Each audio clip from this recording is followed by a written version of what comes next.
By nightfall, the cabin was crawling with Cross's team: plainclothes officers, forensic specialists, surveillance techs. The tapes were cataloged, scanned, and cloned, then carefully repacked in the exact order they'd been found. Evans oversaw the encryption process like a surgeon protecting vital organs. But the most important part of the plan hadn't started yet. "We make it look like a break-in gone wrong," Cross said, pacing across the creaky porch as I watched from the doorway. "The kind of mess that makes Adrian think everything was torched or taken. That kind of pressure will force his hand." Evans nodded beside her. "We already planted a tracker on the car we found out back. It's his or someone close to him. He'll come for it eventually." I wrapped my arms around myself, staring into the woods. It was so quiet here. Too quiet for everything that was happening. My heart still hadn't calmed from the moment I saw those tapes. My face, my home, my bedroom, my child's room, documented, time-stamped, archived. How long had I been watched? How long had we been watched? Callie checked in via text just as the simulated fire prep began. Lana was fast asleep, her hair damp from a bath and curled around her cheek on Callie's guest bed. I stared at the photo Callie sent me, trying to keep myself grounded in that one small, safe corner of my life. "She's why I'm still here," I said aloud, not sure who I was speaking to. Evans looked up. "She's why you'll finish this." The fake fire was a meticulous production. Cross had called in a fire marshal who owed her a favor and a film tech team from a past case that dealt with arson simulation. Within an hour, the cabin's interior looked like it had suffered a contained blaze: blackened beams, scorched flooring, furniture intentionally damaged, smoke residue in carefully planned patches. The tapes, of course, were replaced with empty decoys in a melted container near the hearth. "It'll hold up to a basic inspection," Cross said. "If Adrian sends anyone, they'll think the house got torched by someone else trying to clean up evidence." I nodded numbly. "And if he sends himself?" She smiled grimly. "Even better." Evan stepped up beside me, then handed me an envelope. "Here." Inside was a flash drive. "What's this?" "One of the tapes," he said. "The most recent." I didn't want to show it to the others. "Not yet." I looked at him, the weight of his expression making my stomach twist. "Why not?" "'Cause it's of Sam. Not the Sam you thought you knew. You need to see it when you're ready." My hand tightened around the envelope. I wasn't ready. But I'd never been ready for any of this. That night, I didn't go back to Evan's place. I checked into a small motel 2 towns over, registered under a false name, and locked the door behind me like a woman on the run. Which, in so many ways, I still was. The motel room was silent. Beige walls. Old pine furniture. A faint smell of bleach and something older rotting underneath. I sat on the edge of the bed holding the flash drive like it might explode. Finally, I plugged it into my laptop. The screen flickered to life. Grainy black and white footage. Sam in the basement, talking to someone off camera. But I recognized the voice that responded. "Sam, she's starting to notice. The finances. The estate account." "Adrian, then move the timeline forward." "Sam, Francesca's getting suspicious too. He cornered me last week. Wanted answers I don't have." "Adrian, she's too impulsive. I'll handle her." "Sam, and Emma." Pause. "Then Adrian, you're the only one she trusts. Use that. Don't make me regret letting you live this long." Sam's face changed. For the first time there was fear. Not the kind I'd seen on the surface. The worry of a man backed into a corner. But real, visceral fear. It was subtle but unmistakable. And then he said something I never expected.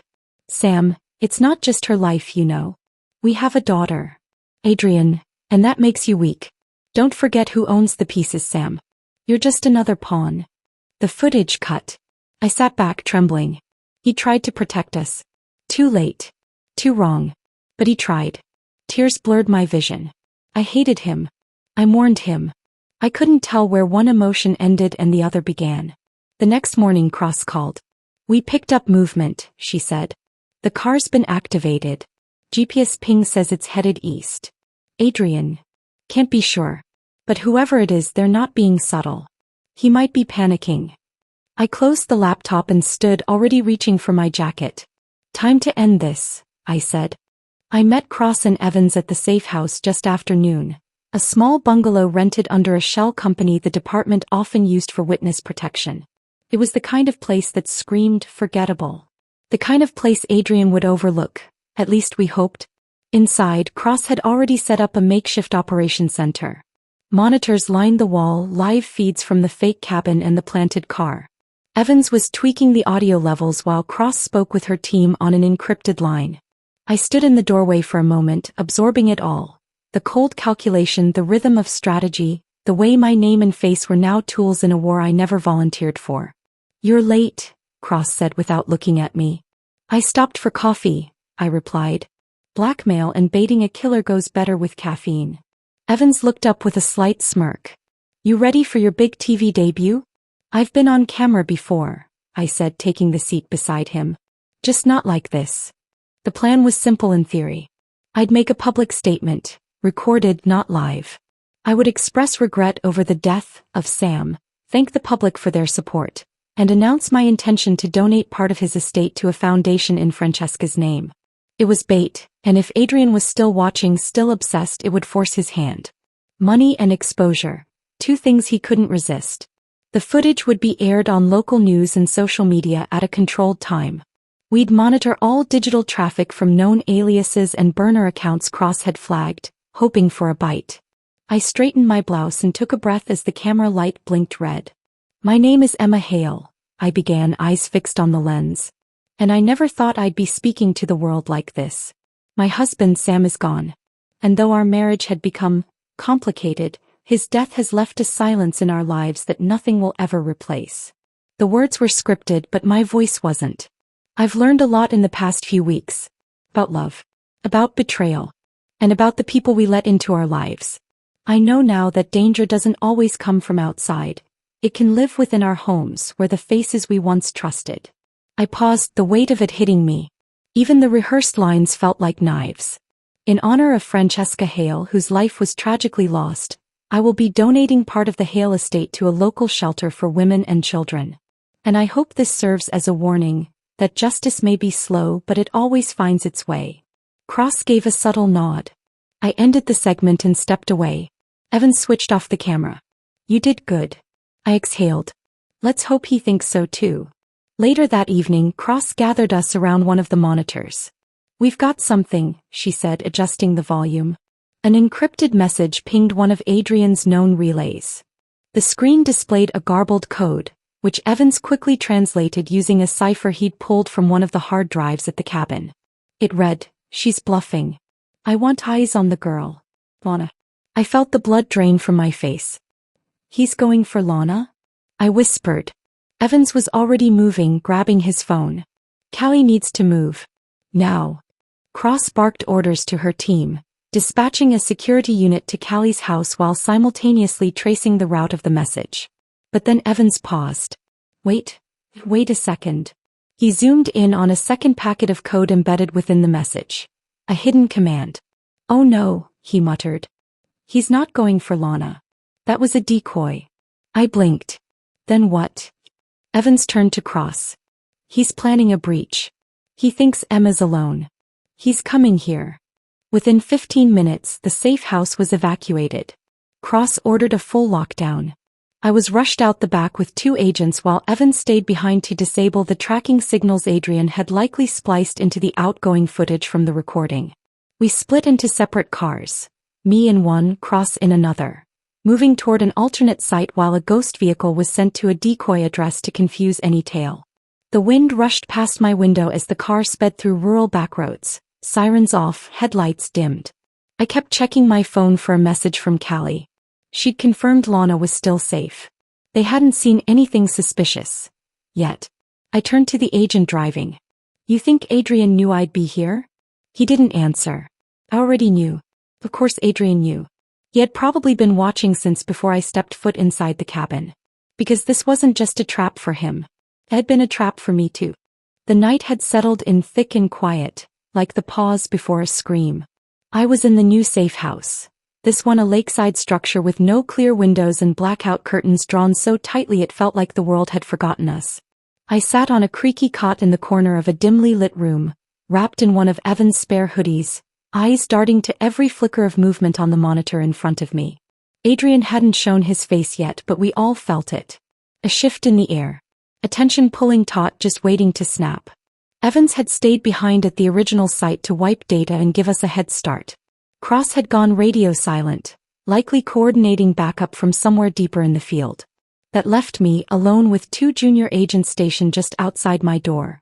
Both polite, both clearly not ready for a man like Adrian. The power flickered once.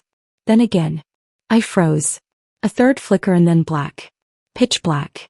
The hum of electricity died completely, leaving a vacuum of silence so total I could hear my own heartbeat.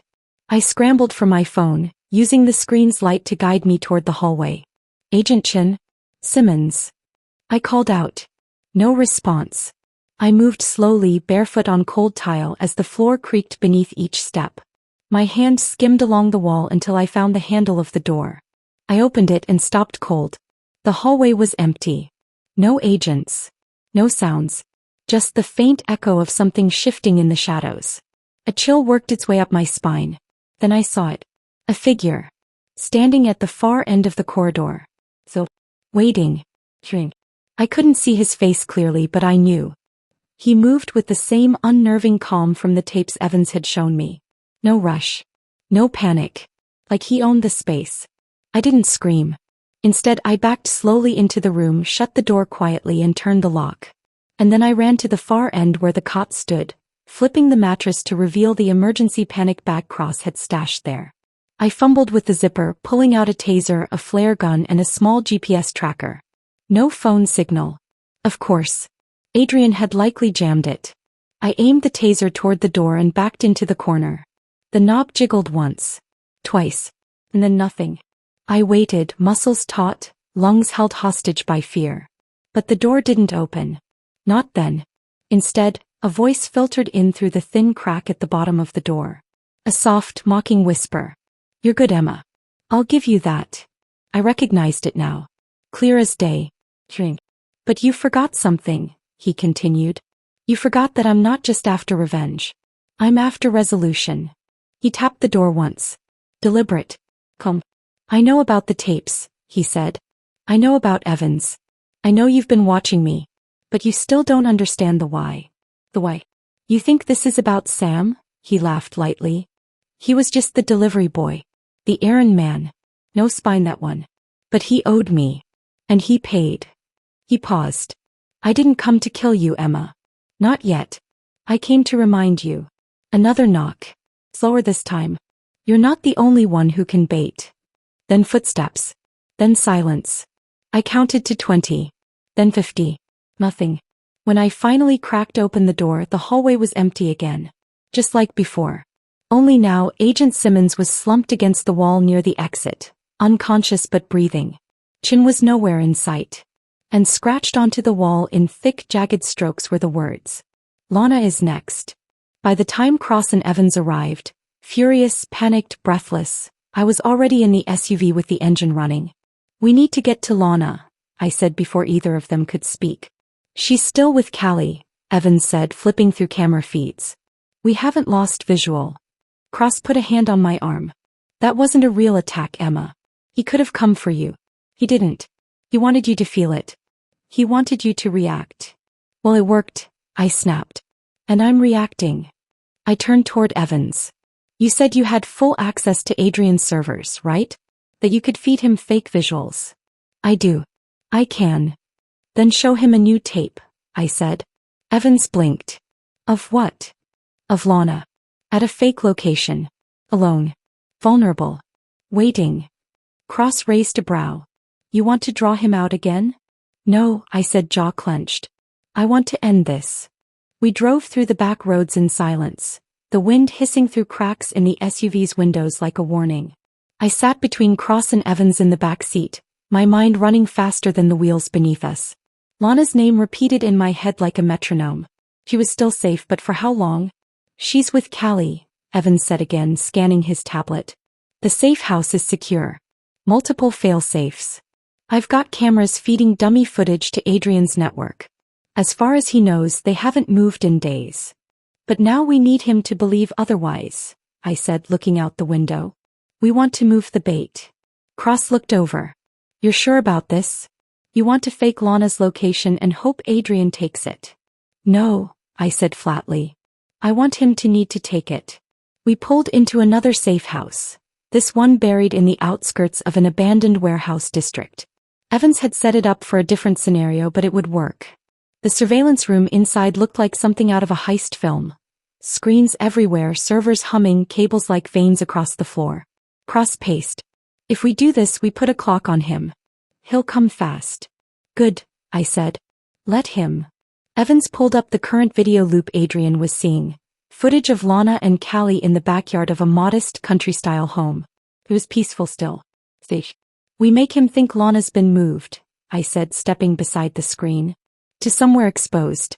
Somewhere she'll be alone for a few hours. No agents. No security. Maybe a cabin. A secluded one. I can fabricate the environment, Evans said. I've got enough ambient footage to stitch something believable. We'll have to be subtle. Too polished and he'll know it's bait. He already knows it's bait, Cross muttered. But he won't be able to help himself. I'll record a call, I offered. Something short. Just enough to sell the illusion. I stepped into the other room, took a deep breath and hit record. Hey Callie, I made it to the cabin. It's smaller than I remembered, but it's quiet. Lana's with your cousin just for a few hours. Tell her I love her. I'll be back before sunset. Evans clipped the message and spliced it into the metadata of a mock phone ping. He was already building the new environment. Sunlight filtering through false trees, a wooden porch, faint birdsong. The devil was in the details, and Evans was very good at being the devil. We'll loop it for 30 minutes, Evans said. Then we go dark. If he's watching, he'll act during the blackout just like before. Cross stared at the screen, arms crossed, her voice low. He thrives in the dark. I nodded. Then let's blind him with it. We all stood in silence as the dummy feed went live. The screen showed me stepping out of the fake cabin, standing alone on the porch, glancing at my watch. Looked perfect, too perfect. Cross leaned toward Evans. What about backup? Sniper team is positioned 100 yards from the real safe house. Lana and Callie are protected. If Adrian tries to breach, we'll have him before he crosses the perimeter. Assuming he falls for it, Cross muttered. Oh, he will, I said. He left a message scratched on the wall last night. He wants Lana next. Evans pulled up one last screen. Live GPS tracking. We've got eyes on his last known vehicle. If he moves, we'll know. And then he moved. At 2:13 a.m. his signal appeared. An unregistered van took a sharp turn off the interstate near the cabin's decoy location. No plates. Lights off. Speed deliberate. Cross stood still. He's coming. Evans tapped a few keys. Initiating blackout in 3, 2, 1. The cabin feed went dark. The silence in the room felt like static. I swallowed hard. He thinks he's got me. Alone. Unarmed. Cross gripped her radio. Team Alpha, ready your positions. Targets inbound. Evans looked to me. You okay? I nodded. But truthfully, I wasn't. Because for all my planning, all the traps we'd laid, for all the backup and the strategies and the tech, this man had managed to stay a step ahead every time. And now he was coming. Not just for me, for Lana. And for every part of me that still clung to the wreckage of the life Sam helped destroy. Let's finish this, I whispered. The air in the surveillance room grew heavy as we watched Adrian's signal inch closer to the decoy location. Evans had killed the fake feed minutes ago, and the silence on the screen was deafening. The van, unregistered, untraceable, slid like a shadow through the backroads, creeping toward the cabin we'd built from pixels and lies. Evans adjusted the satellite overlay. He's exactly where we want him. One more mile and he'll step into our trap. Cross's fingers hovered over her radio. Alpha team, hold positions. Maintain visual. Do not engage until my signal. I stood behind her, arms folded tight, trying to will my heart to slow. But it thudded like a warning drum in my ears. He's smarter than Sam ever was, I whispered. Evans, without looking at me, replied, that's why this has to go perfectly. I thought of Lana, her curls bouncing as she ran toward me that last time we said goodbye. Of Callie's voice, steady but tight, promising me she'd protect my daughter with her life. Of Sam and the things he'd whispered to Adrian in those tapes I found. And I thought of Francesca, his sister, his puppet, the first casualty in this sick game. I hadn't wanted to be a soldier in this war. But Adrian made sure I'd become one. Movement, Evans said suddenly, eyes narrowing. He stopped. 100 meters from the perimeter. Cross leaned forward. Is he hesitating? No, Evans zoomed in. He's watching. Scouting. Might have realized something's off. Alpha team, Cross radioed. We've got to pause. Be ready for alternate breach points. He may try to circle or improvise. For a long minute nothing happened. Then the van's side door slid open. Thermals picking up one heat signature, Evans said. He's alone. He emerged slowly, cloaked in black, a hood pulled low over his face. Through Evans's thermal overlay he looked like a ghost made of fire. He's got a bag, Cross noted. Could be weapons. Boom. Surveillance gear. We don't know. But I knew. Adrian didn't need explosives. He was the kind of man who could destroy you with just one well-placed secret. Let him approach, Cross said, her voice steady.